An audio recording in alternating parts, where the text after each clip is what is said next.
오랜만에 네, 와. 잘 지냈어요? 네. 왜 이렇게 예쁘시고 다 잘생겨지세요? 너무 오랜만에 만나가지고 왜 이렇게 피곤하시는데? 시작도 안 했는데 되게 피곤하네. 또 혹시 이 영상 보는 친구들이 이거 옷이 똑같지? 이런 것도 오해를 할까 봐 하는데 다른 옷입니다. 이런 분들 좋아해가지고 오늘은 핵12 일탈 내용으로 하겠습니다. 여러분들 일탈하면 제일 먼저 생각나는 게 뭐예요? 가출. 가출? 네. 비행 청소년. 비행 청소년. 다니는 학교도 엄마 안 아빠 말 다니나? 안 듣게. 엄마 아빠 말 안 듣고 자퇴하고 술 먹고 야, 저 술 먹고. 소리요. 아니 미안해. 아니야 그거 생각은 다른 거니까 그래 정중해지자. 좋네. 근데 가출 제일 먼저 나오네. 너희들이 생각하는 초보 일탈은 가출이야? 당연하죠. 집에서 뭔가 그게 딱 똑같은 그런. 일탈이라는 거는 선생님은 일탈하면 생각나는 게 세대 차이일 수도 있지만 선생님 자우림이 생각나요. 자우림. 그게 뭐예요? 가수 자우림이 뭐냐고? 가수 그룹 이름 차. 맞아 자우림이라고 아, 그런 게 진짜요? 있어요. 아 그러면 오늘 이렇게 합시다. 어차피 여러분들 다 지금 집에서 온라인 클래스로 듣고 있는 거 맞죠? 네. 그러니까 시간 구애도 안 받고 자우림의 일탈 한번 듣고 갈게요. 오. 어때요?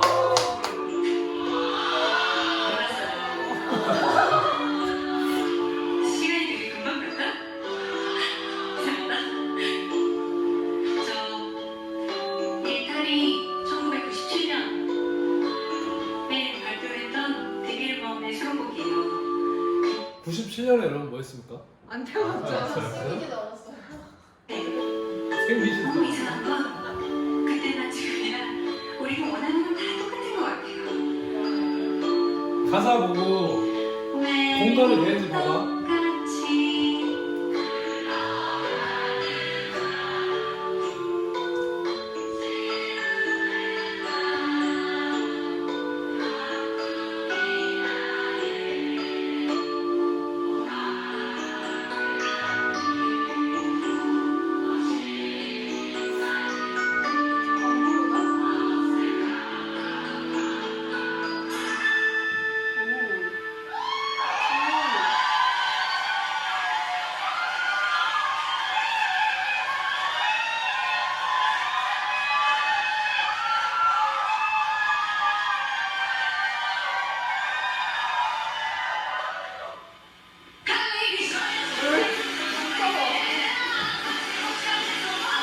아, 이 노래구나.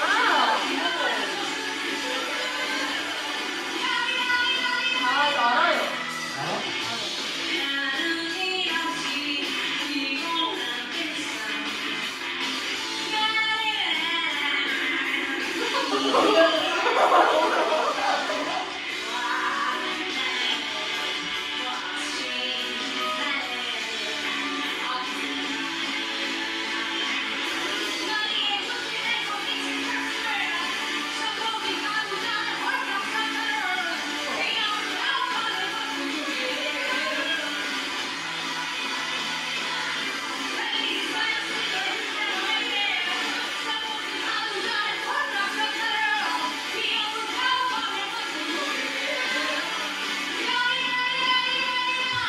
그러니까 일탈이라는 게 여러분들이 머릿속에 생각했던 것처럼 가사가 되게 파격적이지? 선복이 하루 전에 삭발한다든지 아파트 옥상에서 번지점프를 한다든지 또 뭐가 충격적이야?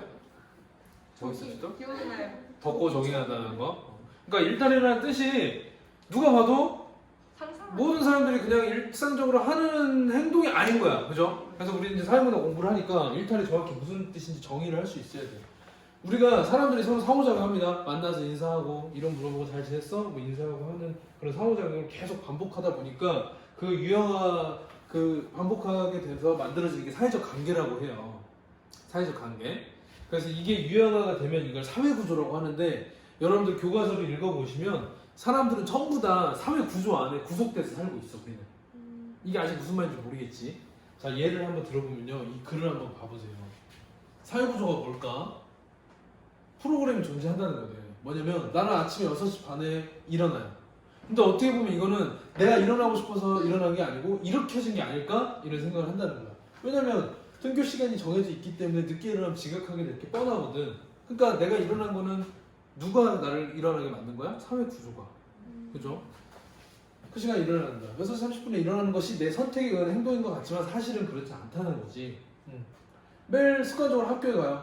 정해준 수업 듣고 점심 먹고 자율학습하고 같은 시간에 귀가를 합니다.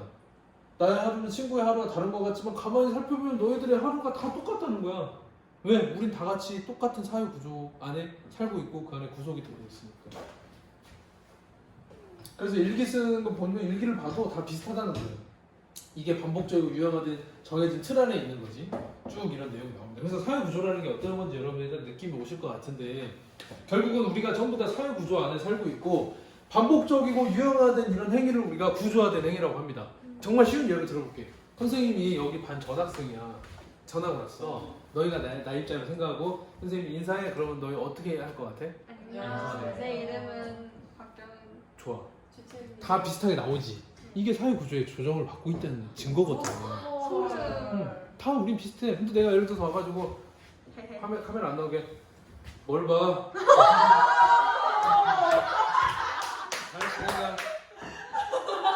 잘 지내든가 말든가 내 자리 어디야? 막 이래봐. 그럼 너희는 당황하겠지? 당황할 거 아니야. 네. 당황할 거 아니야. 맞아. 왜 당황하냐? 왜 당황하냐? 그때 그냥 우리가 생각할 때는 좀 미친 행동을 하니까 당황하지 이렇게 표현하는 게 아니고 그 행위가 구조화된 행위가 아니니까 당황을 하는 거예요. 누구나 내가 지나가다가 지호가 나랑 복도에서 마주쳐. 계단 내가 내려가고 있는데 지호가 올라와서 눈이 마주쳤어. 우리 어떻게 사회 구조에 강제당하고 있으니까 서로 어떻게 행동하겠냐? 인사해서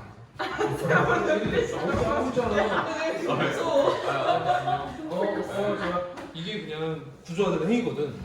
맞잖아. 네. 근데 우리가 경원이랑 계단 지나가다가 딱 마주쳤는데 내가 침을 뱉고 놀랍지. 이게 왜 놀랍냐면 구조화된 행위가 아니니까 그래. 이렇게 표현을 하는 거야 우리는. 그래서 만약에 비구조화된 행위를 한다. 내가 예를 들어서 선생님 안녕하세요. 오 경원아 얘들아 오랜만이다. 근데 이 비구조화된 행위가 어디서 웃긴지 알아? 너희 지금 웃잖아. 네. 코미디 빅리그나 개그 콘서트는 비구조화된 행위로 사람들이 웃기는 거야. 그러니까 웃긴 거야 사람들은. 상상도 못하는 걸 하는 거거든. 근데 일상생활에서는 비구조화된 행위를 하면 또다시 지금 받겠죠. 무슨 말인지 이해가십니까? 당연히 비구조화된 행위를 해. 내가 아까 지나가다 경원이 선생님 안녕하세요 근데 내 침을 탁 뱉어. 그럼 미친 사람 아니냐고 하면서 화를 내겠죠? 그 비구조화된 행위를 하는 것 자체를 우리가 일탈행위라고 보는 겁니다. 일탈의 의미는 그거예요. 구조화된 행위를 하지 않는 걸 일탈이라고 사람들은 규정을 하는 겁니다. 근데 만약에 수용이 돼 그게 침을 딱 뱉었는데 경원이 이러고 가. 그러니까 이게 경원이 혼자 그런 게 아니라 사람들이 조금씩 이걸 다 인정하기 시작해. 그러면 이거 어떻게 된 걸까 이제? 그게 구조화되는 그게 구조화가 된 행위가 되고 사회가 변화한 거지. 이해가세요? 네. 그래서 만약에 이거 수용이 된다 그러면 이게 이제 새로운 구조화된 행위가 되는 거지. 이게 몇백 년 지나서 만약에 이게 받아들여진다. 우리 후손들은 지나갈 때 인사하면서 침을 뱉거나 그럴 수 있다는 거예요. 그때는 그게 아무렇지도 않은 행위가 되는 거지. 그게 새롭게 구조화된 행위라고 보는 거고 이게 바로 네 글자로 뭐라고 하냐면 사회가 변동했다라고 보는 거예요. 이해가시죠? 네. 그래서 일탈이 뭐예요? 그러면 가출이야! 이래 하지 말고 우리는 다 사회 구조 안에서 구속되어 있는 삶을 사는데 사람들이 누구나 하고 있는 예측 가능한 사회 구조화된 행위를 하는 게 아니라 비구조화된 행위를 했을 때 사람들이 거부 반응을 일으키는 것. 이게 일탈이다. 있어 보입니까? 네. 이렇게 설명을 할 수 있어야 되는 거죠. 멋있다. 됐죠? 네. 자, 그러면 일탈은 선생님 우리 예전에 사회 상징적 상호작용론 이야기하면서 얘기한 적 있지만 사람들이 어떻게 생각하고 그 시대가 어떤 시대냐에 따라서 달라진다고 얘기한 거 기억나죠? 네. 흡연이라는 행위에 대해서 얘기한 적 있잖아. 네. 고속버스에서 담배 피는 게 지금 일탈로 보이겠지. 비구조화된 행위로 보이겠지. 네. 1960년대, 70년대는 그렇게 안 보였거든. 태연이가 대학생이 돼가지고 막 몸매에 자신이 있어서 정말 짧은 미니스커트를 입고 막 학교에 갔다? 일탈행위야? 아니요. 누가 일탈행위라고 생각했어? 근데 지금 선생님 보여주려고 하는 거는 경찰들이 와가지고 자로 재요. 무릎 15cm 이상 올라가면 경범죄 처벌을 받아. 왜냐면 그때는 그거를 비구조화된 행위로 본 거겠지. 남자들 머리 길면 경찰이 잘라요. 지나가 잡히면. 이게 말로만 들어봤지. 근데 뉴스가 있더라고. 그리고 이 뉴스인데 내가 선생님도 이 시대하고 거리가 멉니다. 맞아. 네. 나도 찾은 건데 한번 봐봐. 되게 재밌어. 이게 뉴스야. 정부대변인 윤주영 문화공보부장관은 9월 24일 우리 사회 발전을 쫓는 교육의 풍조의 주관을 위한 정부의 방침을 밝히고 국민들의 협조를 촉구했습니다. 윤주영 장관은 이를 위해 정부는 10월 1일부터 내무, 법무, 보건사회, 문화공보부 등 4개 부처의 합동 단속반을 편성해서 일체 분속 사업을 단속하기로 했다고 발표했습니다. 국민 여러분, 지금 우리는 그러니까 여기까지는 그냥 뉴스 이해가 가. 그럼 뭐 4개 뭐 보건, 법무 뭐 4개 부처가 합동 단속반을 만들기로 했다 뭐 이런 뉴스였잖아. 근데 좀 이제 조금 이게 낯설게 느껴지는 뉴스가 여기서는 강하게 이 방송국의 논조를 얘기해. 자기들의 가치관을. 아, 진짜. 이게 좀 여러분 보면 생소할까요? 한번 들어보세요. 과 맞서고 사는 이때 우리들 중에는 너무나 맥빠진 교육의 풍조에 젖어 무기력하게 살고 있진 않는가 곰곰이 반성해볼 일입니다. 어두운 밤거리 이 광경을 보십시오. 비밀된 속에서 체면도 가정도 그리고 내일도 잊어버리고 놀아내야 하는지, 조용한 거리에 눈을 자극하는 광고를 꼭 해야만 장사가 되는 것인지, 그리고 거리마다 쏟아지는 각종 출판물의 선정적인 낮의 바이든에는 그저 아득해질 뿐입니다. 자기의 자녀들에게는 차마 못 보일 사진이나 그림을 남에게는 마구 보이겠다는 것은 생각해보기 됩니다. 남자가 여자 흉내를 내면 어쩌겠다는 것입니다. 남자가 여자인데? 남자가 여자 흉내를 내면 어쩌겠다는 것입니까? 이런 헐. 장발 반성. 진짜 뉴스. 그런 사람들의 눈살을 찌푸리게 하는 이런 장발족들, 불로소득으로 일확천금의 헛된 꿈속에 도박에 미치는 사람들, 당신네들은 아들, 딸들에게도 그것을 가르치겠습니다. 그러니까 이때 보는 일탈이라는 거는 지금이랑 또 다른 건 뭐냐면 아까 그 부처 장관들이 모여서 기자회견하는데 기자들 다 담배 들고 있는 거 봤어요? 아 진짜요? 굉장히 낯선 또 풍경이지. 헐. 그러니까 지금이랑 굉장히 계속 시대가 변하면서 구조화된 행위가 비구조화된 행위가 되고 비구조화된 행위가 구조화된 행위가 되고 뭐 이러고 있는 거야. 아 그러네. 자, 그래서 오늘 뭐만 하면 되냐면 일탈 이론을 사람들이 비구조화된 행위를 하게 되는 이유가 뭘까를 3가지 관점으로 보고 수업 끝내버리면 될 것 같아요. 금방 끝낼 것 같습니다. 자, 그래서 먼저 보려고 하는 거는 아노미 이론으로 아노미 이론으로 보시면 되는데, 아노미 이론은 일단 약간 어떤 느낌을 가지고 보면 되냐면 기능론적인 느낌, 거시적으로 보는 느낌으로 가지고 보면 돼요. 왜냐하면 딱 아노미 이론 얘기한 사람, 이 사람 이름 뭐예요? 디르켐 들어봤잖아. 기능론자잖아. 머튼도 기능론자거든요. 이 사람들이 볼 때 사람들이 일탈을 저지르는 이유는 사회 구조가 문제일까, 제 개인이 문제일까? 기능론이요? 네. 구조. 아 기능론이면 역할 개인 몇몇 사람들? 그러니까 그렇지. 그러니까 어떤 사회 제도 일부가 자기 기능을 제대로 못해서 한다고 생각을 하는 거죠. 그죠? 자, 그래서 디르켐이 먼저 바라보는 아노미라는 건 뭐냐면 이 사람이 일탈이라는 말을 쓴 것을 1879년에 자살론이라는 책을 냈어요. 디르켐이라는 사람이 사람들이 자살하는 사회적 현상을 분석해서 쓴 책이야. 근데 이 책에 보면은 뭐라고 나오냐면 자살은 개인적인 그냥 선택의 사항이 아니다. 사회가 만든 현상이다. 자살은 사회적 현상이다. 실제로 우리도 그런 거 느끼지 않아? 네. 너 자살한 사람 누가 있을까? 좀 사회적으로 이슈가 된 연예인들이라든지 이런 사람 보면 개인이 나약해서 그냥 개인 문제로 한다기보다는 결국은 어떤 사회 제도의 어떤 문제나 그런 것 때문에 아파가지고 못 견디고 그런 극단적인 선택을 한 부분이 많잖아. 그래서 이 사회적인 현상이 자살하게 만들더라, 이런 내용으로 이제 책을 쓴 건데요. 이 사람이 생각하는 아노미라는 뜻이 뭐냐면 사회 변동이 갑자기 급격하게 일어나기 때문에 나타난다. 그러니까 기능론자의 느낌이 딱 나는 거지. 기능론자들 사회 변동 좋아해, 안 좋아해? 안 좋아요. 안 좋아하지.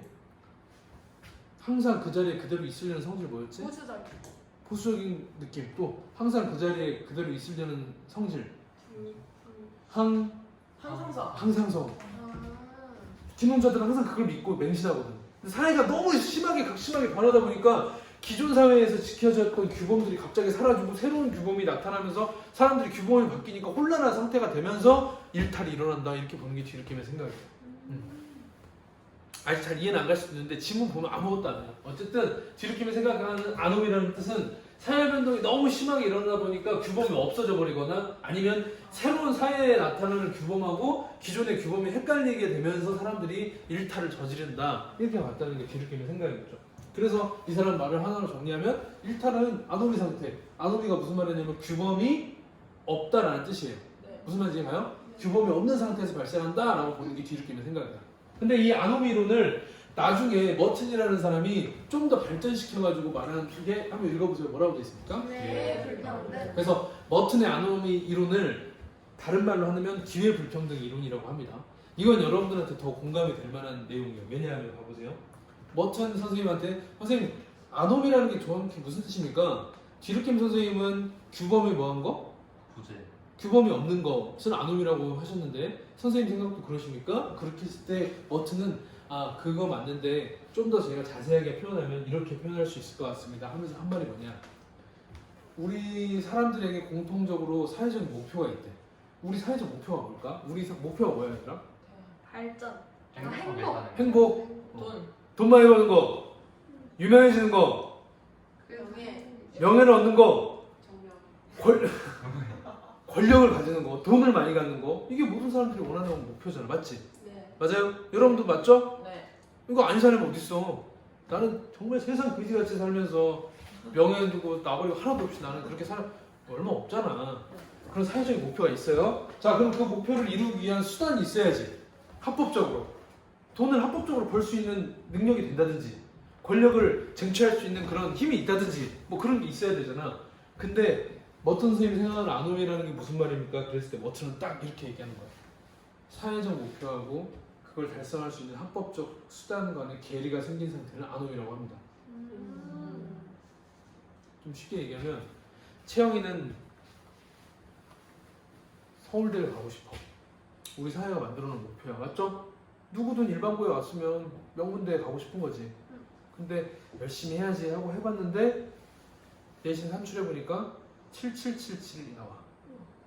등급이 합법적으로 갈 수 있어 없어?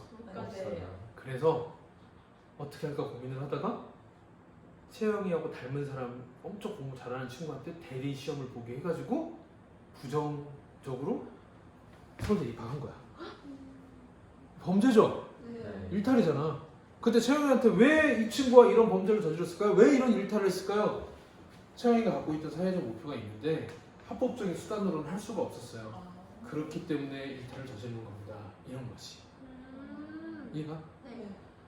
지호가 집에 가다가 배가 너무 고파가지고 도담 베이커리 문 열고 아 바구니에다 빵 이렇게 문 다음에 아무도 안 볼 때 빵 하고 도망가 버린 거야. 잡혔어. 왜 이런 일탈을 저질렀을까요? 목표 부자가 되고 싶어. 빵도 많이 먹고 맛있는 음식 많이 먹고 그렇게 부자로 살고 싶은데 돈을 벌 수 있는 기회가 없어. 너무 가난해. 그러니까 일탈을 저지르는 거야. 좀 더 적극적이고 또 명쾌하게 해설을 한 거지. 이해가세요? 이게 머튼이 생각하는 아노미입니다. 머튼 쌤 일탈이 왜 일어납니까? 뭐라고 얘기한다고요? 뭐하고 뭐의 괴리? 사회적 목표와 합법적 수단의 괴리. 사회적 목표와 그 목표를 달성하기 위한 합법적 수단이 괴리가 발생했을 때 사람들은 어쩔 수 없이 일탈을 일으킨다. 됐죠? 네. 그래서 일탈을 사회 구조적 관점으로 분석을 하면서 청소년의 범죄, 빈민들의 범죄에 이해하는데 굉장히 유용한 이론이다 이렇게 평가를 받아요. 청소년들이 왜 일탈을 저지르냐? 열심히 공부해가지고 인정받고 싶은데 아무리 내 머리 합법적으로 머리 공부를 해가지고 인정을 못 받거든. 그러니까 에이씨 나 TV 뚫어줘야겠다. 관심도 못 받고 담배나 피우고 가출하고 이게 이해가 안 되라는 거야. 어떤 얘기 듣고 보니까 빈민들이 범죄 일으키는 거 맞죠? 배 불리고 싶어. 배부르고 배 따뜻한 데서 자고 싶어. 돈이 있어야 돼. 근데 합법적으로 이 사람들이 지금 너무 가난해서 돈 벌 수 있는 수단이 없지? 그러니까 일탈을 저지른다는 거예요. 머튼의 아노미론입니다. 자, 근데 이거 비판해 볼게요, 선생님이. 질문 있습니다. 머튼 선생님. 네, 뭐 말씀하세요. 뭐 반박할 게 있을까요? 완벽한 이론에. 삼성의 이재용 부회장은 왜 일탈을 저질까요? 헐. 돈도 있고 다 있는데. 인정? 네. 괴리가 없잖아. 그러네. 명예도 얻었고 돈도 있고. 우리 사회 상류층들이 일탈 저지르는 건 어떻게 원래 얘기할 거야? 욕심은 끝이 없는 거죠. 끝은 없지만 딱 우리 빈민들 청소년들 범죄에 이게 적용이 된다고 하는데 공통적인 사회적 목표를 이룬 사람들의 경우에는 뭐 어떻게 설명할 거냐 이거지. 맞죠? 네. 그 다음에 또 이거예요. 지위가 세습된 사회. 그러면 어떤 선생님 말씀에 따르면 우리나라 조선시대 같은 경우에 어차피 저기 뭐야 천민의 자식으로 태어난 애들은 어차피 천민으로 살아야 돼. 더 사회적 목표를 가질 여유가 없어, 그죠? 그럼 얘네들은 왜 일탈 저지릅니까? 맞지? 그러네요. 그런 부분에서 머튼 이론은 적용이 어려울 수 있지 않겠냐 이런 비판점이 있다는 겁니다. 이해가시죠? 네. 자 빨리 넘어갈게요. 자 해결 먼저 하고 갈까? 그럼 이 아놈 이론으로 봤을 때 일탈을 어떻게 해결해야 될까? 기능론적인 관점에서 접근해봐. 어떻게 해결하자고 하면 좋을 것 같아. 기능론 사회를 전체 사회 구조를 전체 구조를 그 바꿔보자고? 아니 사람들을 좀 뭐라 그렇지. 그 느낌으로 가면 되지. 제도를 바꾸고 재사회하고 이런 느낌으로 가면 되겠죠. 그래서 사회 통제 기능을 강화하는 거야. 아까 지호 빵 훔치다 걸렸지? 너 잘 걸렸다. 본보기로 잡아다가 징역 20년. 사회 통제 기능 무섭다. 아무리 내가 내 사회적 목표와 합법적 수단이 괴리가 돼 있어도 절대 훔치지 말아야지 이런 걸 만들겠다는 거예요. 제도를 개선해. 뭐 빈민을 구제하는 제도를 만든다든지, 그죠? 청소년들이 가출하거나 이러지 않도록 뭔가 제도를 더 개선한다든지 이런 기회를 만들어서 일탈이 안 일어나게 해보자라는 게 아노미 이론이었고요. 두 번째, 차별교제 이론으로 넘어가겠습니다. 서덜랜드라는 사람이 범죄 행위를 연구를 했어. 사람들은 왜 범죄를 저지를까? 하고 연구를 했더니 이 사람의 결론, 범죄를 일으키는 이유는 범죄자들하고 어울려서 그렇다. 이게 결론이에요.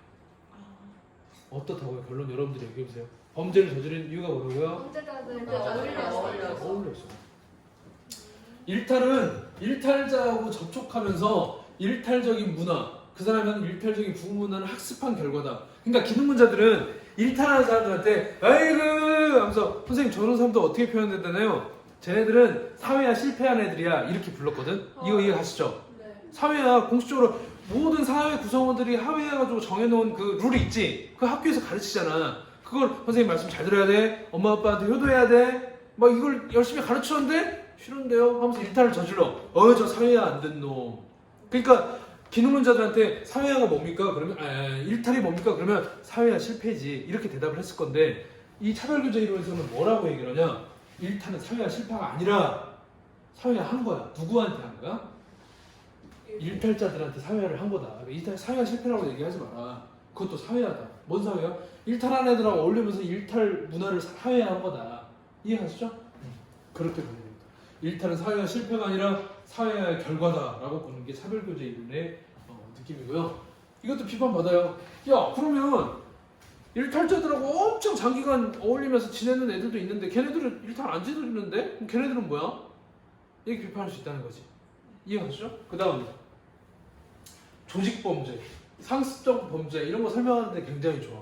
조폭들이 어울려서 범죄 저지르는 거는 그 안에서 일탈 학습을 계속 하겠죠. 그러니까 저지를 수 있다고 보는데 갑자기 이런 거 있잖아. 선생님이 너무나도 너희들한테 존경받는 사람이고 수업도 열심히 하고 막 이렇게 하고 가다가 오늘 저녁에 친구들 만나서 술을 마셨어. 술 취해가지고 화가 나가지고 친구들하고 갑자기 시비가 붙다고 싸운 거야. 그래가지고 아이씨 너 왜 이렇게 오늘 왜 그래 하면서 열받아가지고 이렇게 때렸는데 이 맞은 애가 뒤로 넘어지다가 땅에다 머리를 찍고 그럼 내가 살인자가 된 거야. 충동, 우연, 충동범죄. 그럼 이 사람들은 어떻게 설명할 거야? 그 사람은 일탈자들은 어울리지도 않았는데 일탈을 저질렀잖아. 이해가죠? 그런 한계도 있다는 거죠. 오케이? 어떻게 해결할 거냐? 해결을 어떻게 하면 되겠냐? 일탈이 일어나는 이유가 일탈자들하고 접촉하다가 일어나는 거라고 하니까 접촉하지 말게. 접촉 못하게 하면 되죠 뭐. 일탈자들하고 접촉을 못하게 하고 정상 집단하고 교류를 강화하는 방법 이런 걸로 일탈을 막아야 된다. 그래서 실제로 이 차별교제 이론 때문에 교도소 문화에 대한 많은 그런 연구들이 있었어요. 왜냐면 지호가 예를 들어서 정말 아까 빵 훔쳐갔잖아. 그래갖고 들어갔어 교도소에. 빵 하나 훔쳤다고 어떻게 20년을 사느냐고 그래 딱 들어왔는데 맞냐? 하면서 조직범죄 그 안에 들어가서 이제 막내 생활하는 거지. 너 뭐 때문에 들어왔어? 빵 훔쳤습니다. 으아하하하 웃으면서 막 나는 사람을 죽였어. 그러면서 형님 존경합니다. 너 몇 년 살아? 20년. 그동안 우리가 가르쳐주지. 이러면서 그 안에서 배워가지고 오니까 지호가 20년 뒤에 나올 때 어떻게 나와? 범죄자. 진짜 범죄자로 완성이 돼서 나온다는 거야. 차별교조 이론이 굉장히 설득력 있지. 그래서 교도소에 수감을 할 때도 그런 거를 감안해가지고 배치를 하고 방을 부여해야 된다. 이런 거에 결과에 영향을 준 거죠. 그러니까 만약에 진짜 지호가 전화할 때 만약 까먹시다가 교도소를 가게 된다면 얘네를 정말 무슨 상습 살인마 아니면 막 조두순 같은 애들 방에다 넣겠냐? 아니요. 절대로 그렇게 하지 않죠. 청소년들은 어차피 따로 분리해서 들어가고요. 이해가시죠? 그런 게 다 이 차별교조 이론에 영향을 받은 낙인이론 겁니다. 낙인이론. 느낌 와? 일탈을 왜 저지른다고 생각해? 아, 나쁘니까. 낙인 찍어서. 낙인 찍으니까. 뭐 하니까? 나쁘니까.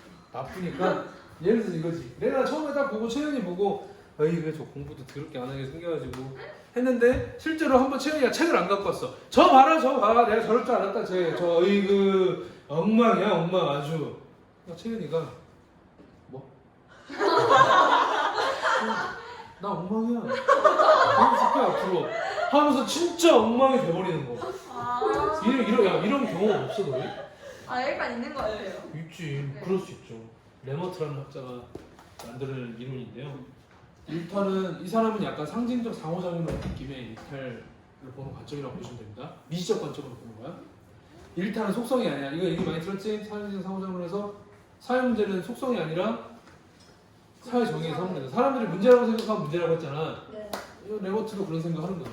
일탈이냐 아니냐는 그 간출은 일탈이다 아니다 이런 거 하지 마라. 사람들이 그것은 잘못된 것 같다라고 상호작용하면서 의미 부여하면 그때 그게 일탈이 되는 거다라는 생각을 갖고 있는 사람이고요.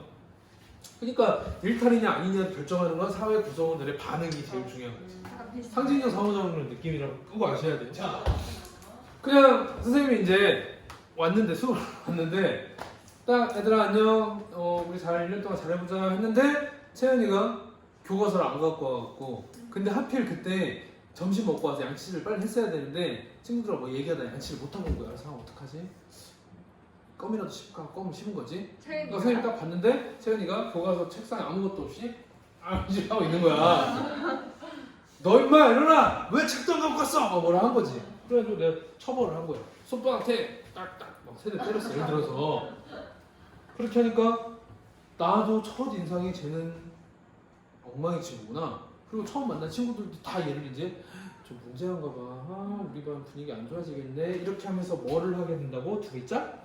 낙인을 하게 되는 거지. 근데 여기서 제일 중요한 단계가 이제 이걸 하고 나잖아요. 그럼 채연이가 어떻게 되는가 봐야 돼. 채연이가 어떻게 되냐? 새로운 정체성이 생깁니다. 그래. 너희가 나를 그렇게 본다 이거지? 그래, 나를 그렇게 봐. 내가 보여줄게 어떤 사람인지. 이렇게 하면서 진짜 범죄자가 돼버린다는 거야. 그래가지고 2차적 일탈을 일으킵니다. 다음 시간에 딱 들어왔더니 이제 채연이가 술을 마시고 있어. 더 봐라 이거지. 나를 찍어놨으니까 이 정체성이 새롭게 형성돼서 정말 범죄자가 되는 과정. 그러니까 레버트가 생각할 때는 함부로 낙인 찍는 게 범죄를 일으키게 일탈을 저지르게 하는 가장 큰 문제라고 보는 거예요. 이해가세요? 네. 그 낙인으로 대한 이제 비판점입니다. 야 그러면 비판해봐. 내 말 맞지? 범죄? 규범이 없어서 그렇다고? 말도 안 되는 소리야. 머튼이 손들고 그 어떤 사회적인 어떤 목표와 그걸 달성하기가 합법적으로 하기 힘드니까 범죄를 저지른 거 아닙니까? 야 이재용도 범죄 저질러 그런가요? 제가 생각에는 일탈자들 어울리니까 그런 거 아닌가요? 야 일탈자하고 한 번도 안 만난 애들도 조두순 어렸을 때 우등생이었거든? 진짜요? 그래요? 왜? 그래서 레버트가 손들고 낙인 찍으니까 그런 겁니다 라고 이제 얘기를 한 거지. 그랬을 때 비판점. 오케이 그러면 하나 말해볼게. 1차 일탈은 어떻게 설명할래? 그러네요. 낙인 찍기 전에 인정. 그래 네 말이 일리가 있어. 그럼 1차 일탈은 어떻게 설명할 거야? 그러면 극힐극적 하겠죠? 네. 그런 게 있는 거고. 하나 더 한다면 낙인 찍혔어. 으이그 엉망 아주 그랬는데 채훈이가 다음 시간에 왔더니 책 다 갖고 와가지고 막 완전 공부 열심히 할 준비를 하고 왔어. 낙인 찍히니까 더 열심히 하던데요? 이런 경우도 있다는 거지. 그러네.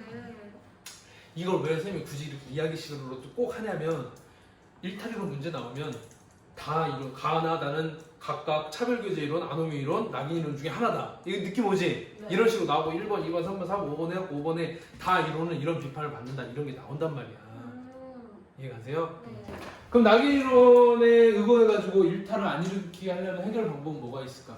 날개는 안 찍으면 돼. 낙인 안 찍으면 돼. 채연이가 책 안 갖고, 채연이가 진짜 똑똑하고 너무나 훌륭한 친구인데 오늘 책을 안 갖고 왔네. 어떡해. 그러면 삐뚤어질 일이 없지? 네. 그런 거예요. 실제로 범죄나 비행 규정을 신중히 하는 게 범죄를 일탈 발생을 막는 데 제일 좋은 방법이다. 그리고 비공식적 처벌 정책을 강화해야 된다. 뭔 얘기냐면 실제로 아까 지호같이 빵 하나 훔쳤는데 얘를 갖다 교도소에 집어넣어버려. 그러면 지호는 들어갔을 때 전과자가 되고 징역을 살고 나와가지고 사회에 다시 나왔을 때 취직을 좀 해볼까? 근데 이력서 갖고 오세요. 징역을 살았어? 안 받은가? 진짜 낙인이 된 거지. 그럼 얘는 진짜 이제 징역 살았던 어떤 전과가 있는 사람으로서의 정체성이 형성돼가지고 더 나쁜 짓을 할 수도 있다는 거거든. 그러니까 낙인 이론을 받아들이는 나라들은 웬만하면 교도소에 집어넣지 않아요. 낙인을 찍으면 이 사람 나중에 더 위험해질 거거든. 그러니까 예를 들어서 마약 중독자야. 너무 나쁜 사람, 마약 중독을 해가지고 폐를 끼치고 사람들한테 이 사람을 교도소에 집어넣는 게 뭔 의미가 있냐는 거야. 오히려 더 낙인이 찍혀서 나오면 나중에 더 큰 범죄, 더 큰 일탈을 벌일 수가 있는데.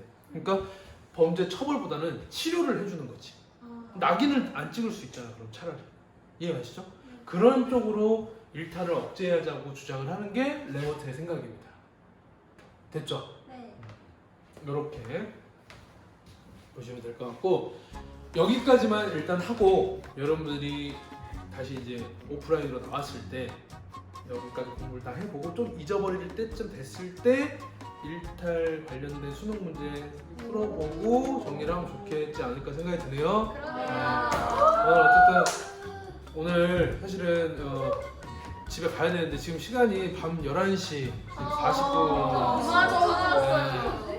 이 시간까지 남아가지고 애써준 우리 친구 지금 한 세보니까 54명인가요 지금? 너무 더웠어요. 그 정도가 아주 지금도 강의실 밖에 못 들어오고 서 있는 친구들이 있는데요. 다음 기회에 하도록 하고 온라인 기간 동안에 집에서 열심히 듣고 이 스킵 해놓고 멈춰놓은 다음에 노트 정리 깔끔하게 잘 해서 하고 하나 선생님 진짜 중요하게 강조하는 거 나만 믿지 말고 교과서 꼭 보십시오. 교과서 내용 정리해서 꼭 넣으세요. 네. 수업 마치겠습니다. 노란색 TV 안녕. 너무 약해. 구독, 좋아요, 알림 설정까지. 잘 가 얘들아. 안녕히 계세요.